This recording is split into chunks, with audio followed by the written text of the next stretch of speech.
Hi, I'm Beth with TB Properties Buys Land.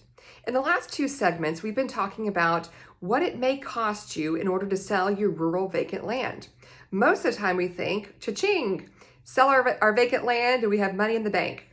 But we talked about some of the things that may be deducted at closing from the title company. We also talked about ways that you may have to improve the property before you can even market it and sell it. So now let's talk about some of the costs in selling the land itself. Are you going to hire a realtor? Have you interviewed the realtors? Have you looked at their listing to see what kind of realtors they are? Land realtors are going to cost a little bit different, a little bit more than a realtor who sells homes. A home has a lot bigger value than just a vacant land lot. So realtors split 6% commission on homes. But when it comes to vacant land, most of the time they're splitting 10%. So think about that. If you've got a $20,000 property, you might be losing $2,000 of that $20,000 profit to the realtor. Also deduct any kind of closing costs you've got. Something like that might cost you about $1,000 to $1,500 in sales. And boom, you just lost $3,500. And that's not counting anything that you had to put into the property in order to sell it. Okay, so maybe you don't like realtors and you want to sell this on your own. Have you thought about what it's going to take in order for you to sell your property on your own? Have you looked at the subscription costs in order to market these on different land sites? Okay, be everywhere marketing. So what's that going to cost you? Do you have to pay for a minimum subscription of 6 months, a year? How many different land websites are you going to post on? Are you willing to answer all the phone calls? Now the thing about rural land is that most of the time it's hard to find. Okay, it's just out there in the boonies, and a lot of people who are looking to buy the land, they're not really savvy with trying to find property. So be ready to answer all those phone calls on how do I get there and how do I know I'm on the right property and can I meet you out there and will you tour me and where are the corners? These are all questions that you're going to have to answer. Okay, so be ready for that. Do you have good pictures? Do you have to go and pay to have somebody professionally photograph your property? Do you need to pay for a drone pilot to get out there and be able to show your property so you can get the best value? These are all things that if you're going to do, you have to put money into the property ahead of time in order to do that. So if you're going to put money into the footage, into the pictures in order to update the websites and all the subscription services, understand that any improvements you're going to have to make have to be done in advance. What happens if your property is sitting there for a long time? Are you ready to lower the price?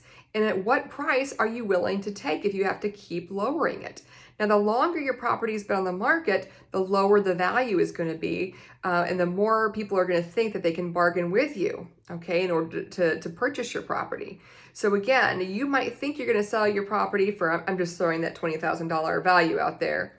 But what if it's out there for longer and somebody offers you $15,000? What if it gets even lower than that? Are you willing to drop your price, especially if you've had these recurring costs of the subscription cost, the MLS cost, other places you have to put your money? All right, now that you've put money into this property, are you willing to sell it for a lower price? So these are things to think about when you're selling your property. A few of the things we've talked about when it comes to selling your property are: one, be sure to calculate the closing costs. This could be title insurance. What is the split for the escrow fees?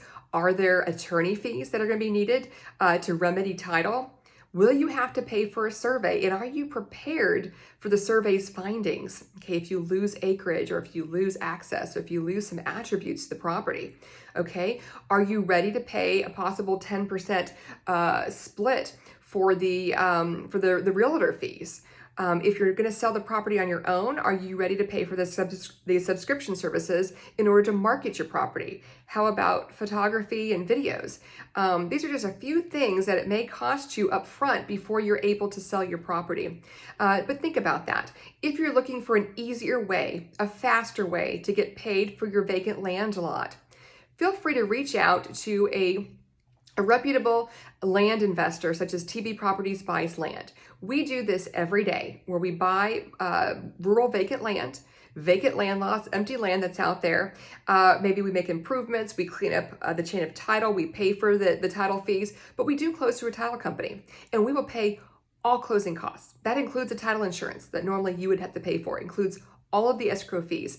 includes back taxes, recording fees, excise tax, all those things. That's covered.